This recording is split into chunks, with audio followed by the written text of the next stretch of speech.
tutti, grazie per essere qui da Benebox, la web tv di Pordenone.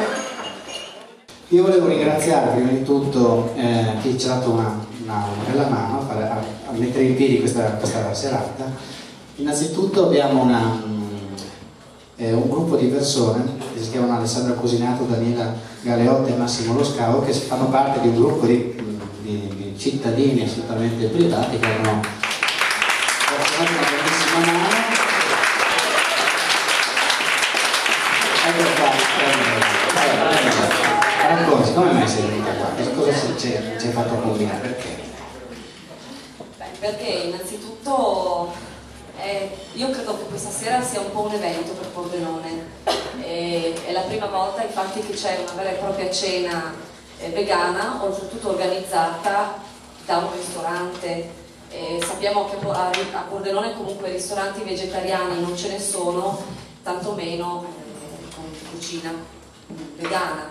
È un evento, era una sfida, questa è una sfida e io spero che veramente voi possiate gustare questa cucina, che è una cucina senza crudeltà, senza animali, quindi senza carne né pesce né derivati, e volevamo appunto avvicinare le persone a questo tipo di cucina e a tutte le motivazioni che stanno alla base della scelta vegetariana e vegana.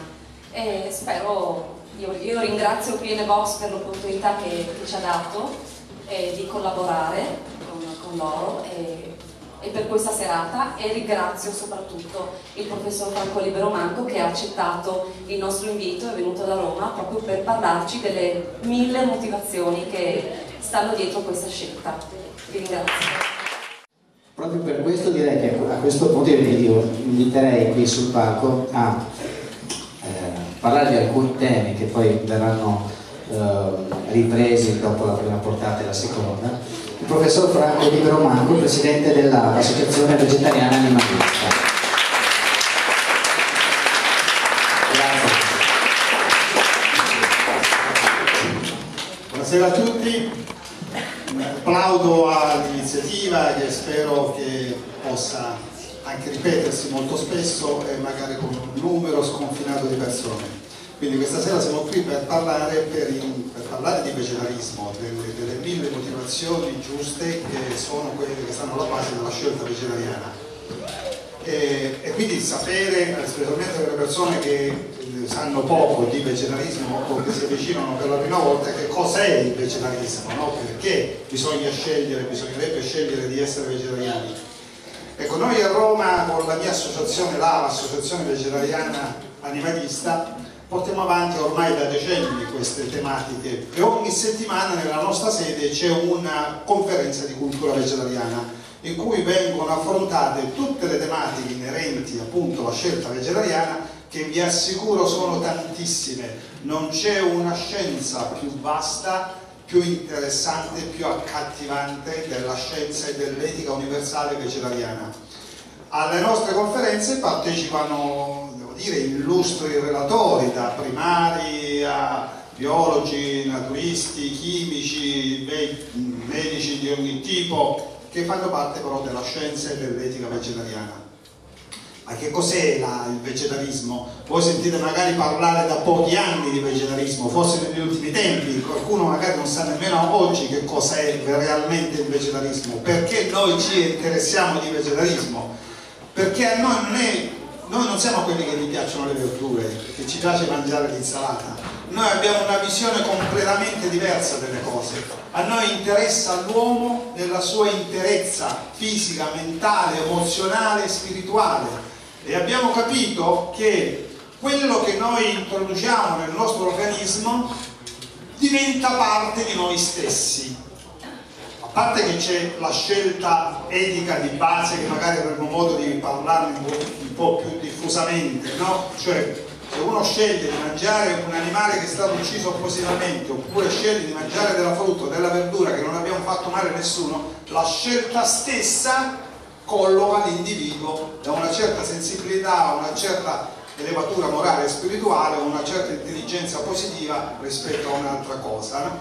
Però dicevo, Dicevo, l'importanza che viene trascurata di ciò che entra a far parte del nostro corpo, cioè noi diventiamo quello che mangiamo, ciò che introduciamo all'interno del nostro corpo diventa parte di noi stessi e trasforma il nostro corpo, la nostra mente, la nostra coscienza e la nostra dimensione spirituale. Perché se ciò che noi mangiamo è inquinato, è impuro, è inadatto, incompatibile con noi, con la nostra vita, anche il nostro corpo sarà impuro, inquinato e quindi predisposto a tutte le patologie che ci accorciano la vita di 20-30 anni almeno, e quindi gli ultimi 20 anni della nostra vita diventano un inferno tra una clinica e un'altra, tra un ospedale e l'altro. Ma il danno maggiore sta nel fatto che quando il corpo è inquinato, da quando mangiamo cose che sono inadatte alla nostra natura di esseri fruttariani, si inquina il nostro pensiero. Noi crediamo di essere saggi, di essere equilibrati, di pensare in modo positivo, di pensare in modo armonico, e invece non è così. Perché queste 3-4 componenti della natura umana, mente, corpo, spirito, dimensione emozionale, sono inscindibili. Non può una essere contaminata senza contaminare le altre. Una cosa non può esistere senza l'altra. Per cui in base a ciò che mangiamo si inquina la nostra coscienza, la nostra sensibilità, la nostra dimensione spirituale.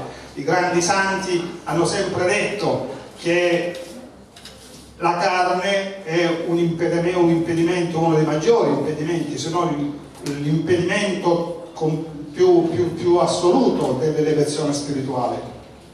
Comunque, volevo dire che il vegetarismo non ce lo inventiamo noi adesso. Nessuna grande dottrina, nessuna grande filosofia ha più illustri rappresentanti del vegetarismo. La nostra filosofia non nasce oggi, nasce con gli antichi Veda, 5.000 anni fa. Krishna è il primo a dire: la carne degli animali è come la carne dei vostri figli, non mangiatela.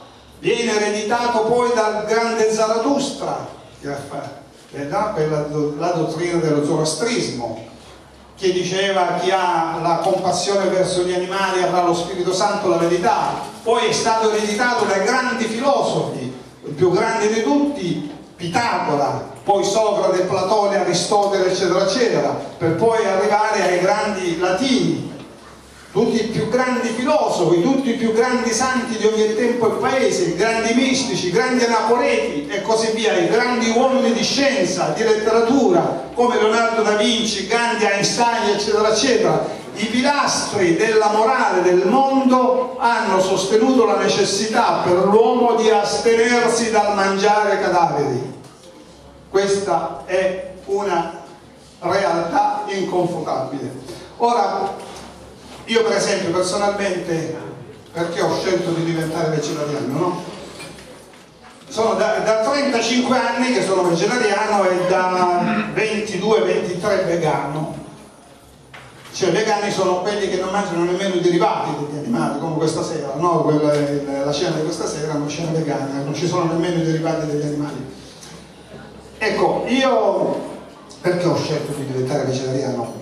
Perché ero impegnato fin da bambino a cercare di dare il mio contributo per una società migliore, più giusta. Ho sempre avuto orrore dell'ingiustizia, della violenza, volevo capire in che modo dare il mio contributo. Ed ero impegnato in Amnesty International, sono stato responsabile dell'Associazione Amici dei Lebbrosi di Roma per una decina d'anni, quindi mi davo molto da fare in ogni causa giusta che poteva servire il mio contributo appunto a rendere migliore questo mondo. A un certo momento mi sono accorto che avevo nel piatto che mi stavo divorando la gamba di un animale, cioè la coscia di pollo, no? Mi sono accorto che io, mentre rifiutavo la violenza in senso assoluto, che volevo un mondo di pace, di amore e di giustizia, avevo causato l'ingiustizia suprema a un essere innocente che come me amava la vita, che come me aveva terrore della morte e a causa della mia ignoranza, della mia insensibilità era stato ucciso, fatto a pezzettini, privato per sempre della vita.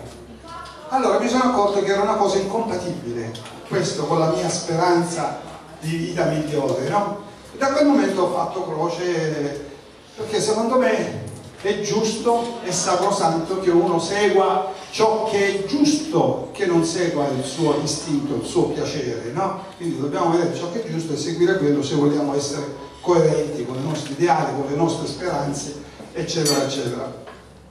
Però, ecco, io non ho, diciamo, questa sera adesso ci saranno 2 o 3 interventi, faremo 2 o 3 interventi. Siccome dicevo, la materia è vastissima, ed è vastissima sotto l'aspetto salutistico, antropologico, economico, ecologico, energetico, spirituale, religioso, eccetera, eccetera, sono tutte tematiche che fanno parte inseparabile della scienza e dell'etica universale del vegetalismo. Per cui io attingerò continuamente in tutte queste direzioni, perché non è possibile separare un aspetto da un altro.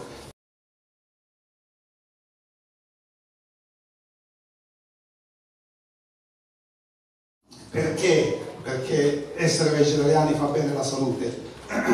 Perché voi dovete considerare, per esempio, che a parte quello che sentite dire, io cerco di non dire quello che già sapete, che si sente continuamente in televisione, no? Che bisogna mangiare vegetali, frutta e verdura perché sono ricchi di antiossidanti, di bioflavonoidi e così via, sono cose che sapete. Per esempio, però, pochi sanno che i mammiferi vivono 7 volte il loro periodo di sviluppo. In genere i mammiferi vivono 7 volte il loro periodo di sviluppo. Noi viviamo 3-4 volte il nostro periodo di sviluppo. Noi siamo mammiferi, dovremmo vivere 130-140 anni. Perché noi ci freghiamo 40-50 anni della nostra vita? Perché viviamo contro natura, perché quello specialmente di cui ci stiamo alimentando negli ultimi decenni, e specialmente dal 1960 a questa parte, è devastante, è un suicidio. L'uomo non è stato progettato per mangiare cibi spazzatura, è stato progettato dalla natura per mangiare principalmente frutta e verdura, poi magari radici e semi oleaginosi. Tutto il resto è come, praticamente è come se una macchina fosse progettata per funzionare a benzina e viene aggiunto nel serbatoio anche gasolio. Secondo voi che succede?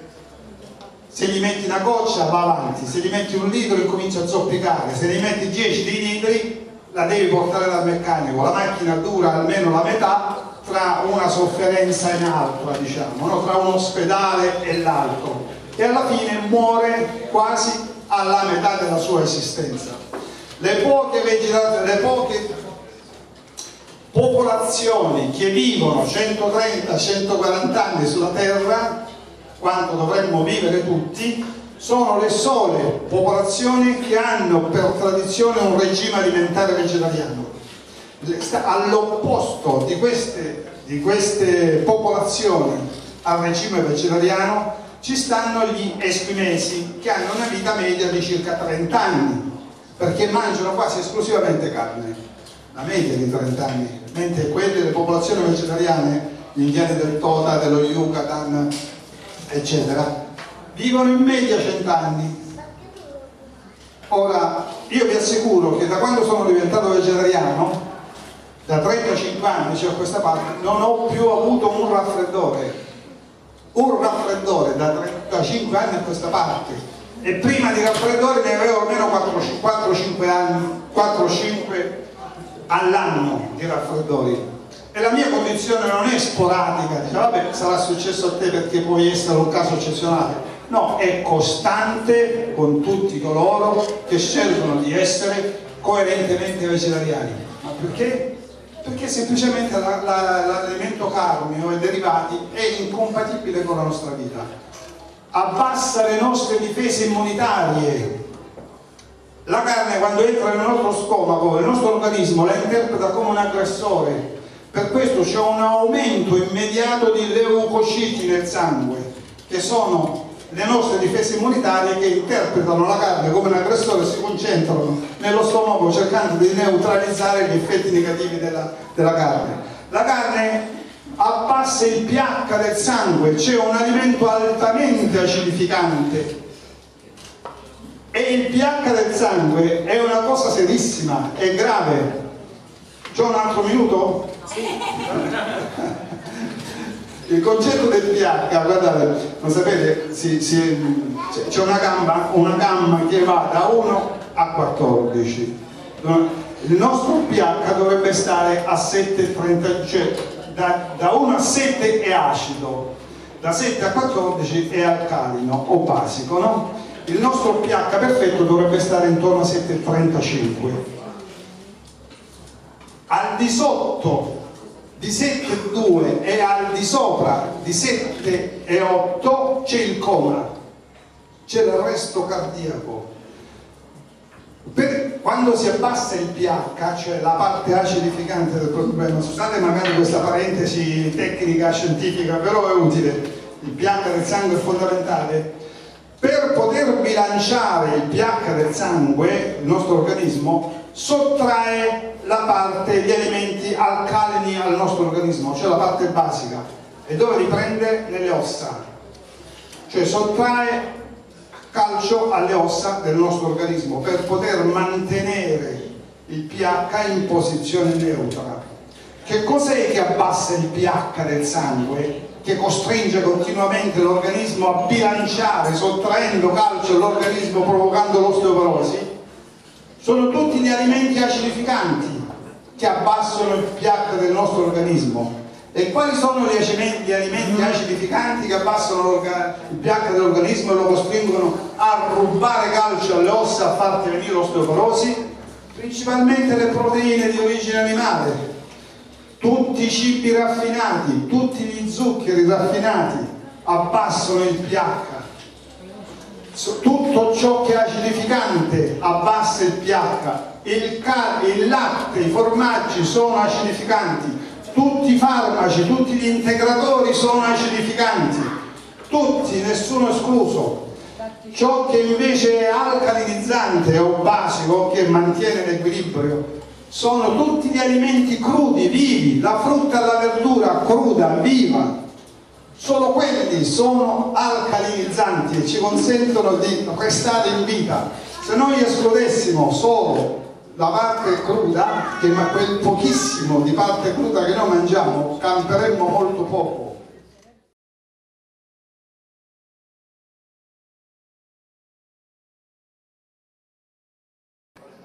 Siccome il tempo non è mai abbastanza ed è il tema che tocca a questa tornata, era i 7 problemi più gravi del mondo correlati al consumo della carne, volevo accennare brevemente. Su questo tema 2 o 3 anni fa abbiamo organizzato a Roma in Campidoglio un convegno per trattare questi temi, organizzati da me e dalla mia associazione.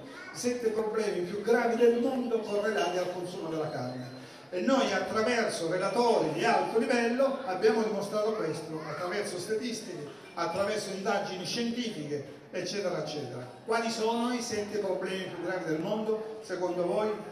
Innanzitutto la salute, no? Abbiamo detto che la salute, che per esempio pochi sanno che nel 1930 circa, moriva una persona su 30 di infarto. Oggi ne muore 1 su 2 di infarto oggi.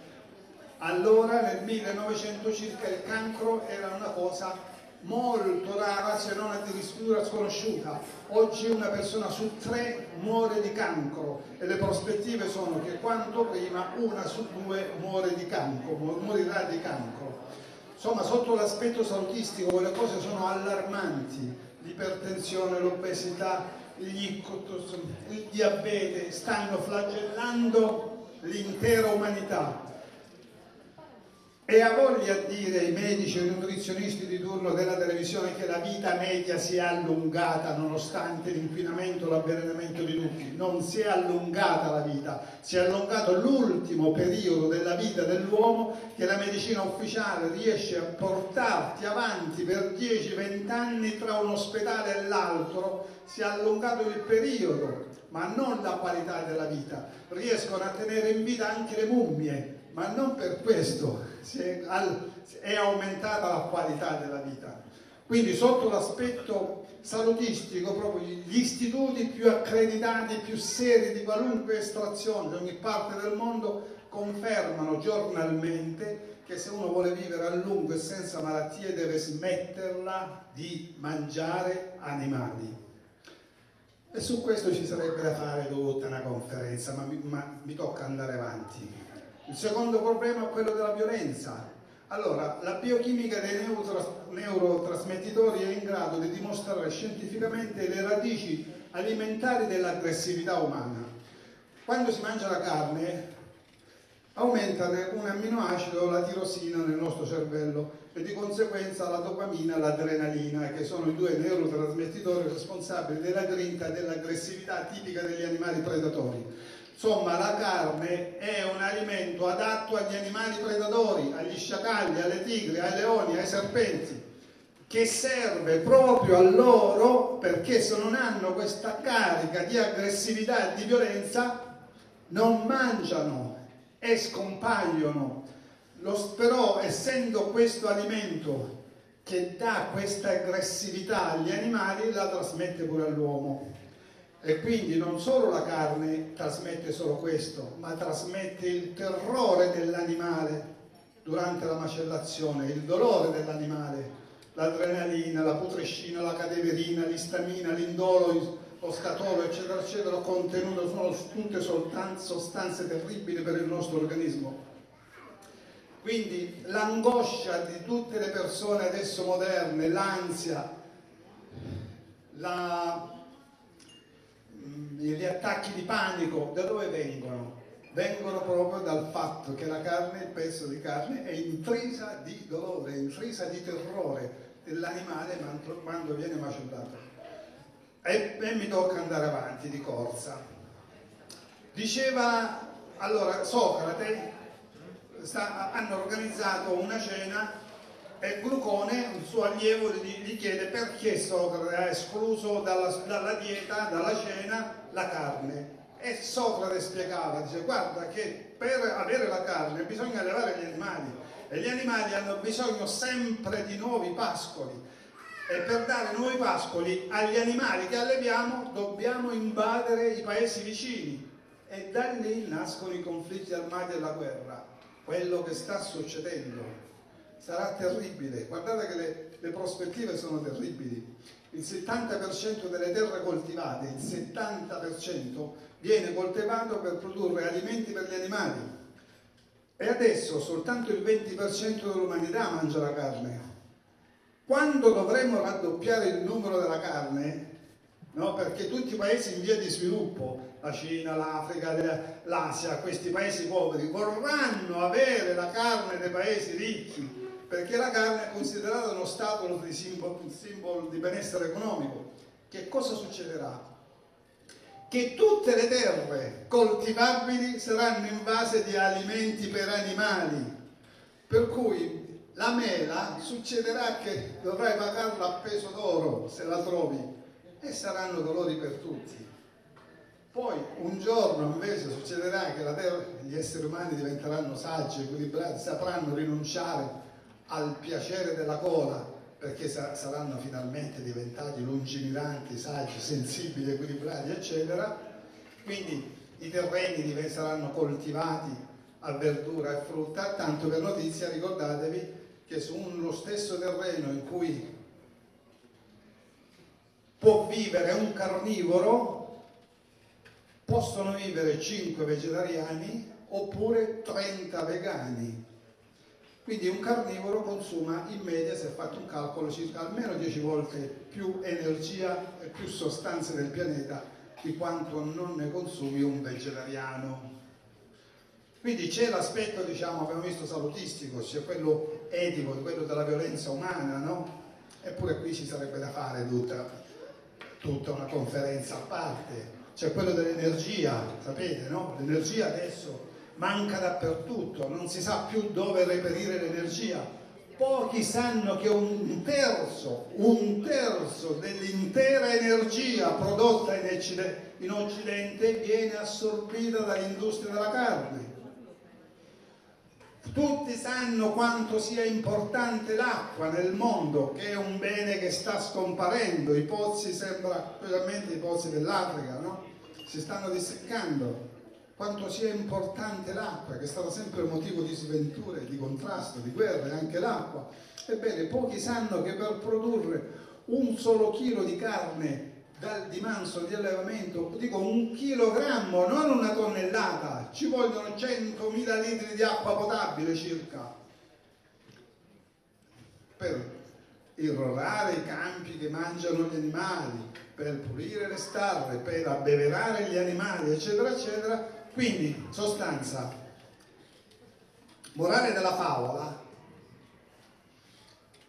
chiunque mangia la carne, non vogliamo fare, diciamo, un terrorismo ideologico, no? Questo, però sono dati che uno in qualche modo deve conoscere e poi si regola di conseguenza, insomma, non è che noi diciamo quello che dobbiamo dire, come stanno le cose, e poi ognuno fa quello che vuole, insomma, no? Però ognuno deve sapere che ogni volta che mangia una bistecca soltanto, sta sacrificando almeno 3 kg di grano, tra grano, soia, orzo, almeno 3 kg, 3-4 metri quadrati di foresta, 2-3 litri di petrolio,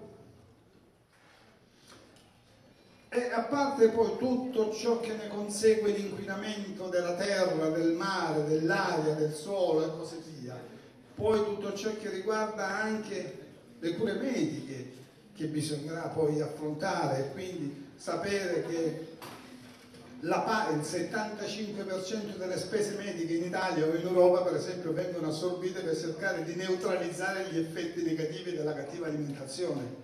Sono delle cifre spaventose. Il 12-15% circa del PIL interno lordo negli americani viene impegnato per cercare, tentare di neutralizzare gli effetti negativi della cattiva alimentazione. Il disboscamento, no? Il 75% della foresta amazzonica è stata distrutta per far posto ai pascoli, agli allevamenti intensivi, perché hanno bisogno di pascoli. Sulla terra ci sono circa 2 miliardi di animali di grossa mole tipo manzo, 13 miliardi, adesso non mi ricordo, di suini, eccetera, insomma complessivamente gli esseri umani ammazzano e mangiano circa 50, 60, 70 miliardi di animali ogni anno nel mondo, esclusi i pesci, escluse le cozze, esclusi gli animali di piccola mole, 50, 70 miliardi di animali.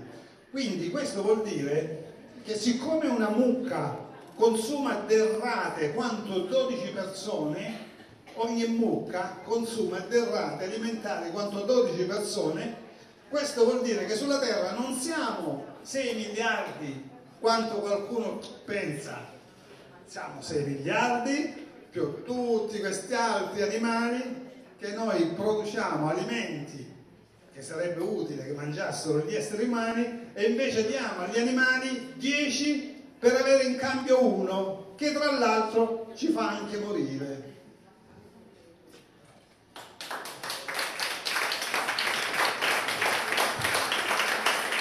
Grazie.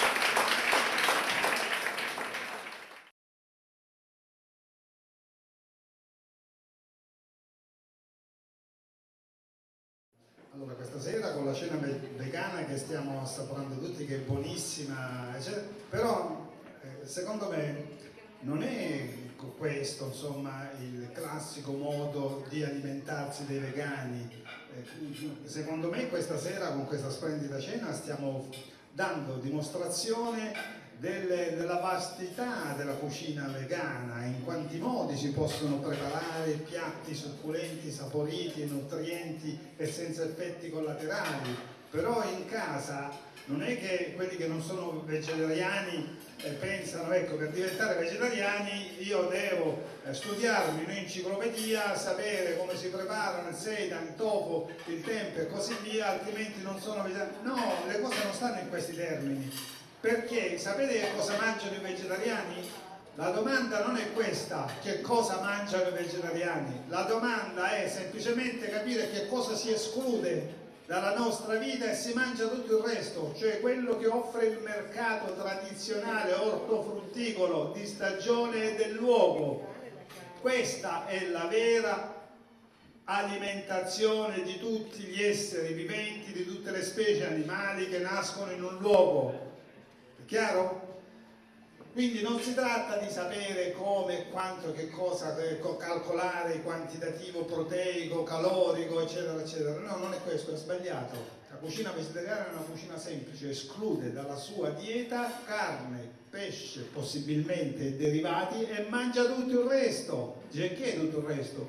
Ma tutti i tipi di verdure, tutti i tipi di legumi, le patate, il riso, la frutta, l'insalata, tutto quello che offre l'universo, eccetto animali e derivati. In modo molto semplice, e i piatti più semplici sono e meglio si digeriscono. E comunque anche questo è un discorso molto grosso.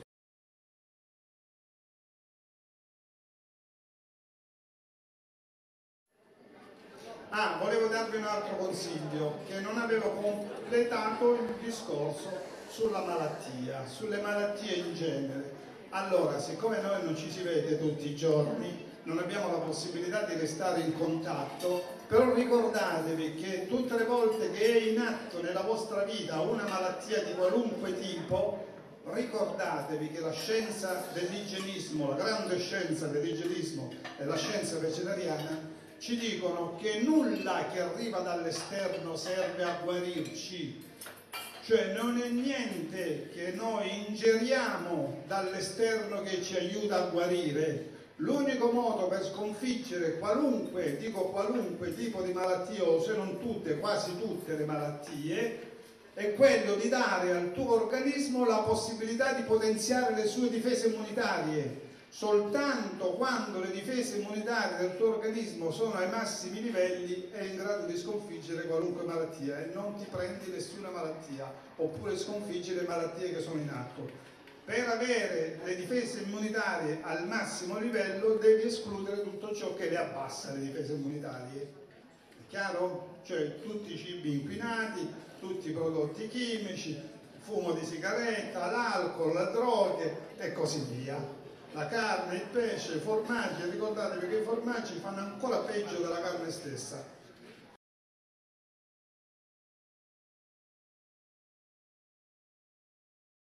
Allora, per passare la domanda sulla B12, no? Diciamo che la vitamina B12 è una componente fondamentale.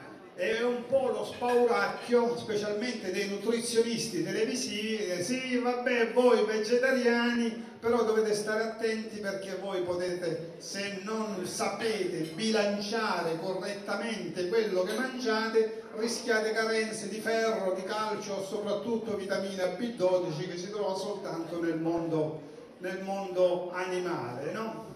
Ora, nessuna specie che esiste in natura ha bisogno di un nutrizionista che appartiene a un'altra specie che gli dice che cosa mangiare. Nessuna generazione che ci ha preceduto, che ha preceduto l'ultima, ha avuto mai bisogno di qualcuno che gli indicasse che cosa, come, quando, come mangiare, no? Tutti gli esseri viventi spontaneamente sono inclini verso l'alimento ideale, specifico, specie specifico per la loro sopravvivenza e per la loro evoluzione. È vero che la vitamina B12 si trova soltanto nel mondo animale ed è prodotta da funghi e dai batteri, dalle muffe, e pare che i nostri progenitori, cioè gli esseri umani, non producono la vitamina B12, la devono per forza introdurre dall'esterno. Fino adesso noi non abbiamo mai avuto bisogno o carenze di vitamina B12 semplicemente perché i cibi che consumavamo erano naturali e la vitamina B12 si forma sulla buccia degli alimenti, sulla parte esterna, insomma la parte sporca, quindi tornando a mangiare frutti, frutta e verdura allo stato naturale, possibilmente biologica, non lavate troppo bene, si ingerisce quel minimissimo, quell'ombra di vitamina B12 che serve a scongiurare eventuali paventate carenze di B12 che arriverebbero dopo 10, 20, 30 anni a seconda delle condizioni dell'individuo. Cioè più un individuo sta in forma e meno ha bisogno di vitamina B12. Comunque la vitamina B12 serve per il metabolismo proteico. Più proteine ingerisci e più hai bisogno di vitamina B12, perché un quantitativo maggiore di vitamina B12 non fa altro che rendere il sangue sempre più denso. Meno vitamina B12 hai e più il sangue è fluido, ti scorre meglio nelle vene. Comunque quel minimo quantitativo di vitamina B12 lo puoi trovare anche nelle alghe, nei frutti biologici, eccetera eccetera. Nella peggiore delle ipotesi, coloro diciamo che sono coerentemente, perché il problema sta solo in questo, il problema è solo di quelli che sono rigorosamente vegani e da moltissimi anni, non da coloro che sono vegani da un anno, 2, 3, ma da moltissimi anni. Allora, coloro che sono rigorosamente, cioè che escludono ogni pezzettino di formaggio, che escludono ogni gelato, ogni biscotto che possa contenere uova, allora chi è rigorosamente da molti anni, allora potrebbe incorrere a qualche carenza di vitamina B12. In quel caso, se uno vuole escludere questo pericolo, basta che prende 2000 microgrammi di B12 lanciano cobalamina che si vende in farmacia, 100 compresse una volta a settimana, 2000 microgrammi, e sta tranquillo, non ha nessun problema. E tra l'altro non è prodotta da animali, quindi anche sotto l'aspetto etico siamo a posto con la nostra coscienza.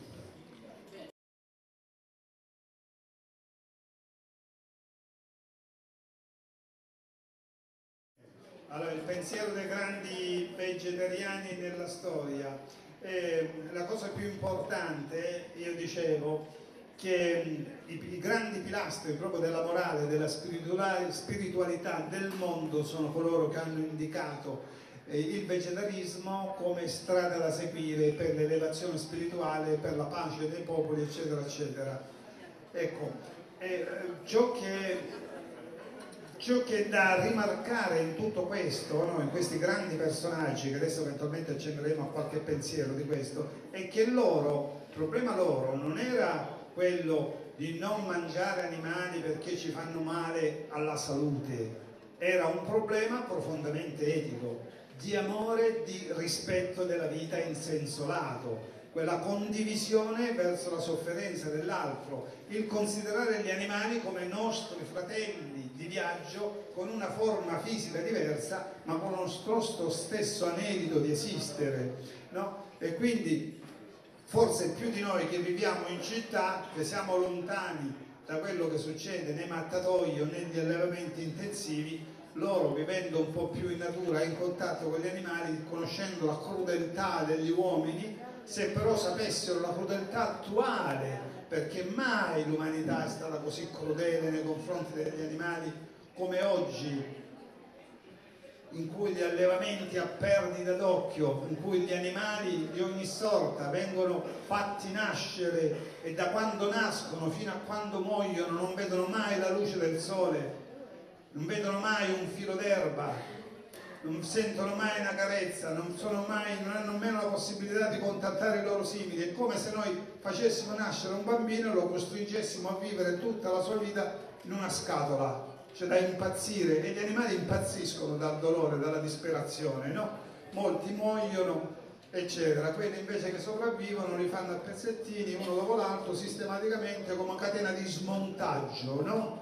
Qui è un inferno, praticamente un inferno. E questo esiste non perché i macellai sono cattivi, ma esiste perché la gente mangia la carne. Allora, tutti questi grandi personaggi della storia, come dicevo prima, si potrebbe passare in rassegna tutti i più grandi, no? Pitagora per esempio diceva: l'umanità non conoscerà mai né la felicità né la pace finché continuerà a massacrare gli animali nei mattatoi. George Herman diceva una frase molto bella, un altro filosofo più recente, che diceva: finché esisteranno i mattatoi esisteranno i campi di battaglia.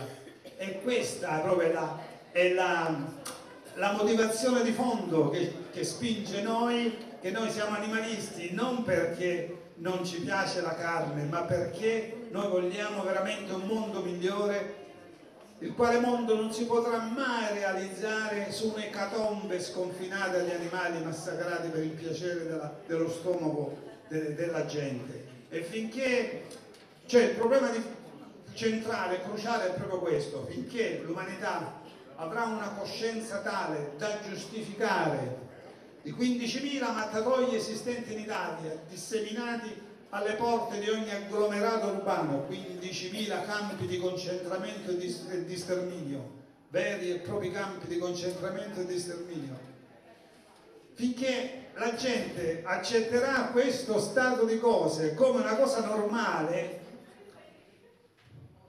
finché la gente è in grado di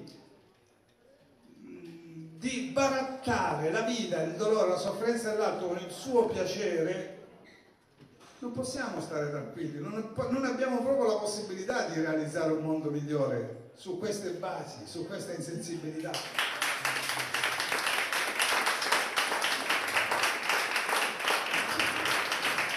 Perché la storia degli uomini è fatta dalla coscienza degli uomini, no? La sensibilità del cuore. Voi pensate che se l'umanità fosse più sensibile, più giusta, più capace di condividere la sofferenza degli altri, non ci sarebbero né violenze, né ingiustizie, né latrocini, niente. Quindi basta semplicemente che l'uomo diventi più sensibile. E sapete che cosa gli impedisce di essere sensibile? La visione antropocentrica della vita è la nostra sventura. La visione antropocentrica propinata da alcuni millenni da questa parte, specialmente dalle grandi religioni monoteiste, l'ebraismo, il cristianesimo e l'islamismo. Che cosa vuol dire antropocentrismo? Vuol dire mettere l'uomo al centro dell'universo con la facoltà datagli da Dio di disporre della vita e della morte degli altri esseri viventi, no? Cioè gli altri esseri viventi non hanno nessun valore, ha solo il valore la vita dell'uomo, per cui tu uomo fatto ad immagine di Dio ti autorizzo a farne quello che vuoi.